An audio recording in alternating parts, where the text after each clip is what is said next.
You also say you're now leaning more toward voting for Trump and Vance after this debate. Before this debate started, you said you weren't sure.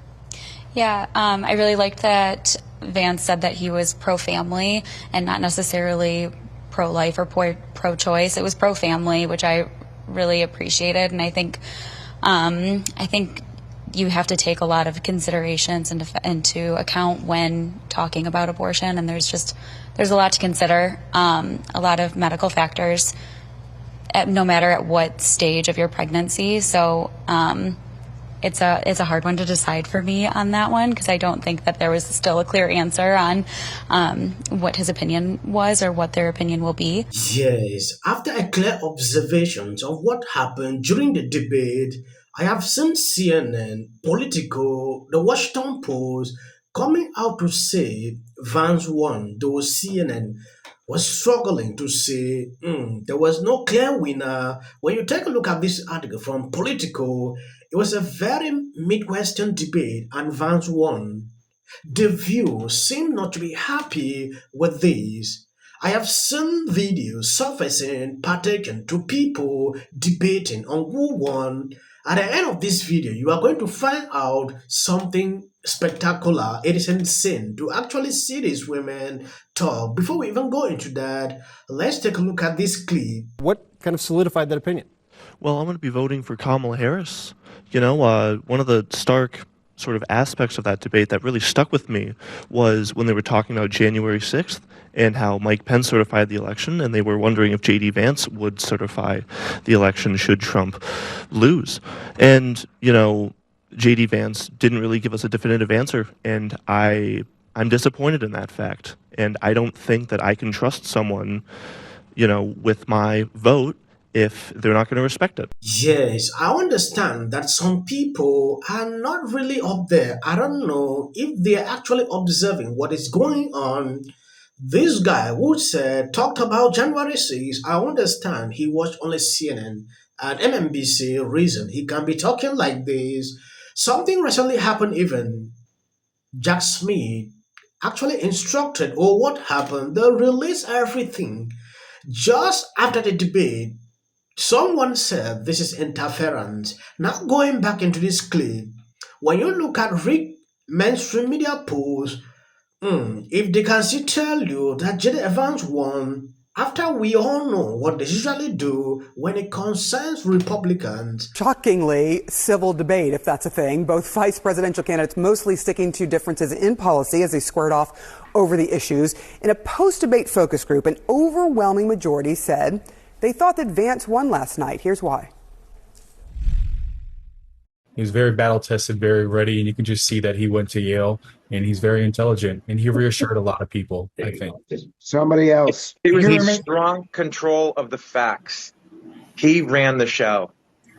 He remained steady during the whole performance, and I was very impressed with him being very sincere and authentic. He humanized himself and actually looked like a regular guy. Joining us now, pollster and communications strategist Frank Luntz. Those were people that you had polled and were talking to.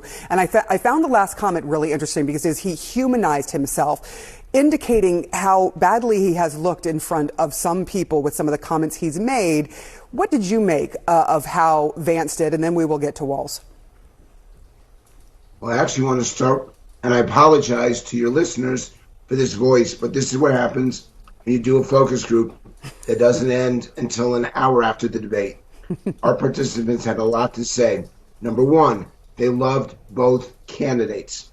In fact, if they could, they would have reversed the tickets and put Vance and Walz on top and the other two on the bottom.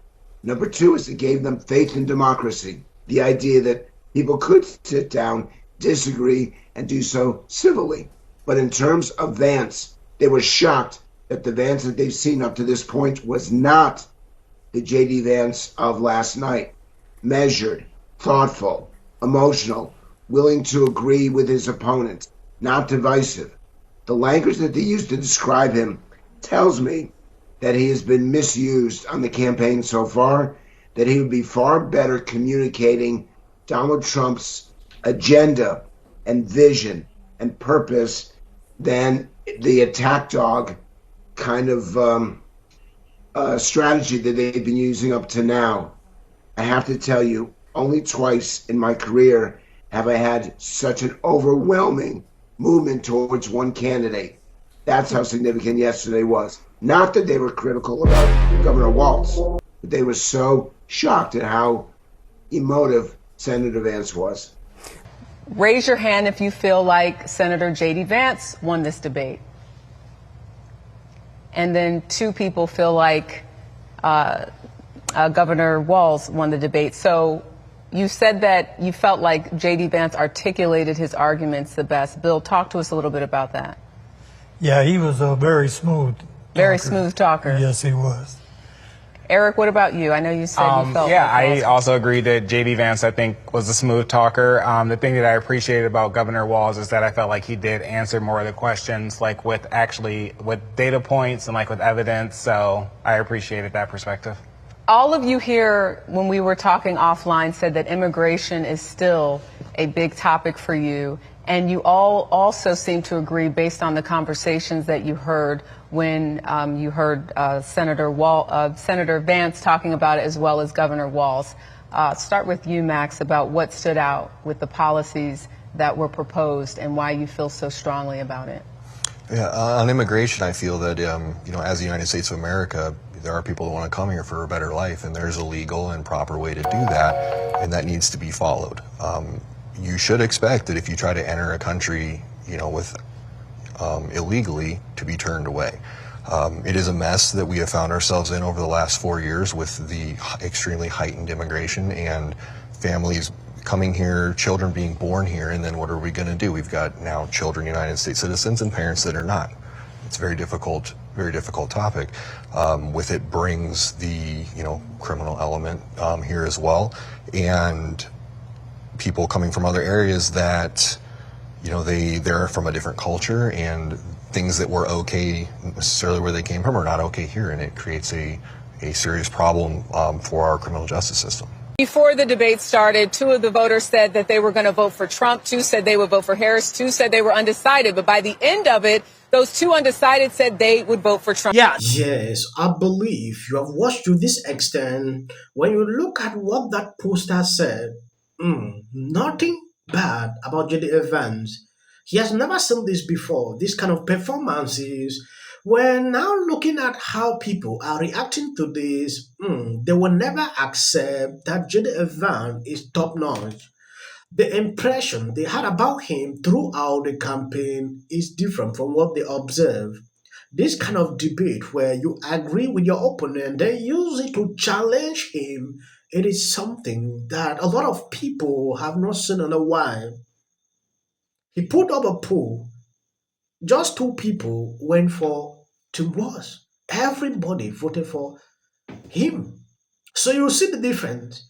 Now on the CBS poll, where they asked undecided voters to choose, we all saw what happened. They went for JD Vance.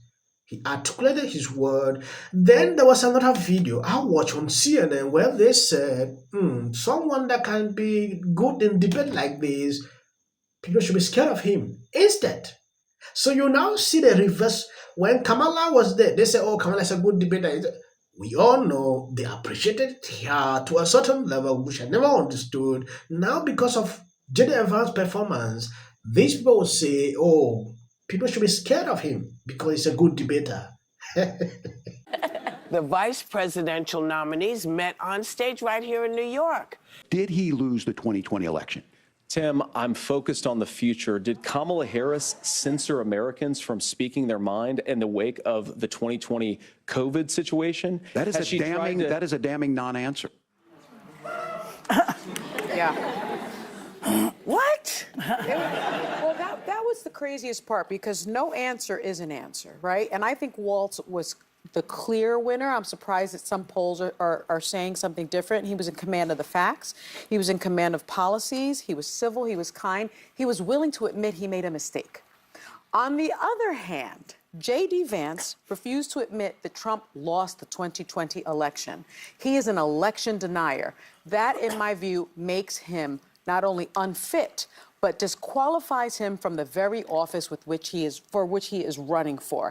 And the Kamala Harris and Tim Walz campaign has taken note of it. Take a look at what they just put out. It's really rich for Democratic leaders to say that Donald Trump is a unique threat. Are you kidding me right now?